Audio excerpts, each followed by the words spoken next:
In the first consolidation workings video to accompany the module devoted to non-controlling interest, we will explore a scenario similar to that already discussed in the previous module, but this time assuming that the parent owns less than 100% of the subsidiary's share capital. In this video, we will produce the relevant goodwill working under the proportion of net assets method, whereas the next video will feature the fair value approach.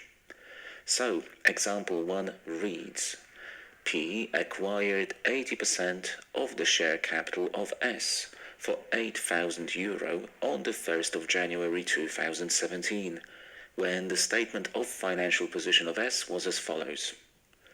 Additionally, we are told that at the date of acquisition, S's other assets included an item of property, plant and equipment, whose fair value exceeded its book value by €600.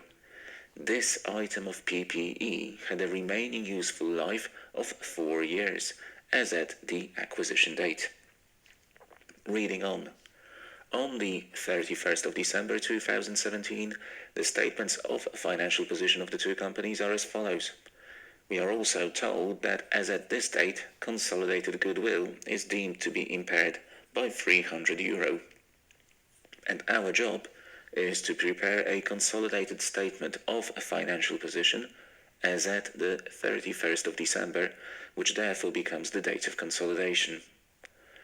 As always, the first working concerns group structure, and we will write that P owns 80% of S. The second working is subsidiary net assets, and as before we need the standard 3 columns: acquisition date, consolidation date, and post-acquisition. We will need 4 rows, the first for share capital, the second for retained earnings, the third for fair value adjustments relating to S's other assets, and the fourth for fair value depreciation adjustments.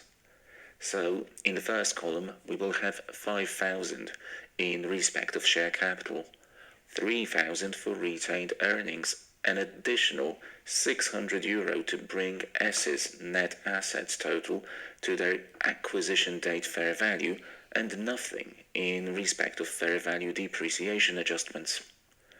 Moving on to the consolidation date column, we may input the relevant equity balances of S as at the 31st of December, that is 5,000 and 5,500 for share capital and retained earnings respectively.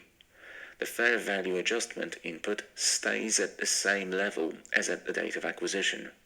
As already discussed in the previous module, the final row of the working, fair value depreciation adjustments, presents any additional depreciation which will have been recorded in the group financial statements as a result of incorporating and initially recognizing the subsidiary's net assets at their fair values as opposed to book values, and subsequently charging depreciation on the basis of these amounts.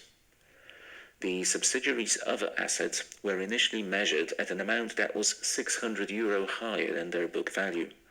Given that at the date of acquisition, the remaining useful life of the item of PPE in question was estimated as 4 years, then the additional depreciation charged on a straight-line basis over the 1-year period since the date of acquisition to the date of consolidation is calculated as 600 divided by 4 times 1. That is €150. The post-acquisition column will show nothing in respect of share capital or the initial fair value adjustments, but we will use it to identify the post-acquisition movement in the subsidiary's retained earnings. That is the difference between the €5,500 as at the date of consolidation and the €3,000 at the point of acquisition, giving a difference of €2,500. Additionally, we will show the additional depreciation charge of -150, which needs to be recognized for the year passed since the date of acquisition. The post-acquisition column therefore shows a net movement of €2,350. The third working, goodwill, begins with the €8,000 investment by the parent entity, Because this time around the parent owns less than 100% of S's share capital, we add an extra line for the non-controlling interest or NCI value at acquisition. Under the proportion of net assets method adopted for the purposes of this video, this is equal to the NCI's percentage ownership of S. That's 20% times the fair value of S's net assets at acquisition, as derived in the first column of working 2, namely €8,600, producing a result of 1,720. The two numbers are then added, giving a total of €9,720, from which we deduct the 8,600 fair value of the subsidiary's net assets as at the date of acquisition, which we take from the acquisition date column of working 2, and this yields a goodwill on acquisition balance of €1,120. The scenario tells us that at the date of consolidation, goodwill is in fact impaired by €300, meaning that its carrying amount as at the 31st of December 2017 equals 820. The fourth working relates to non-controlling interest, and we will, for the first time, actually make use of it. It begins with the non-controlling interest value at acquisition, and that's the €1,720 already identified as part of working 3. To this, we must add the NCI's share of the subsidiary's post-acquisition reserves, and that's 20% of the post-acquisition column total from working 2, so 20% of €2,350, which gives another €470.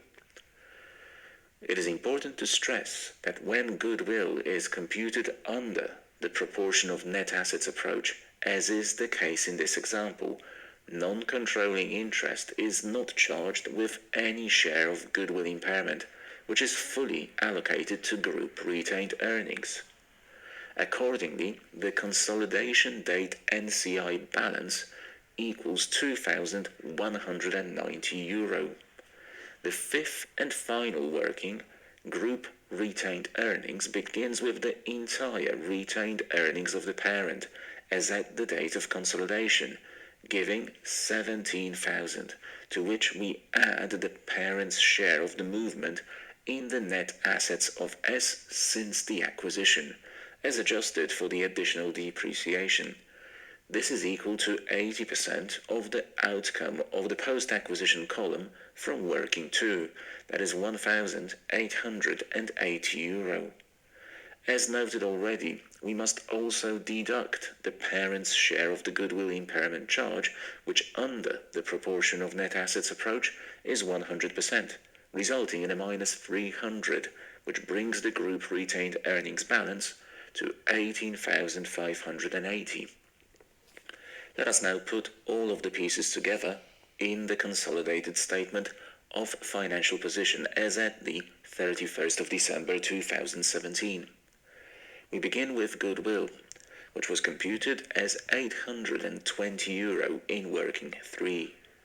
Next, we have other assets, which equal the sum of the two values coming from the books of P and S, but also include that €600 of acquisition date fair value adjustment less the €150 of additional depreciation, which brings the total to €32,450, resulting in overall assets of €33,270. Moving on to the equity section, the share capital of the group is always the same as the share capital of the parent, so €6,000. The group retained earnings total derived in working 5 was €18,580, whereas the carrying amount of non-controlling interest also presented within the equity section is €2,190 as computed in working 4, producing an overall consolidated equity balance of €26,770. Group liabilities are simply the sum of the relevant P and S numbers coming in at €6,500, which brings the balance of consolidated equity and liabilities to €33,270.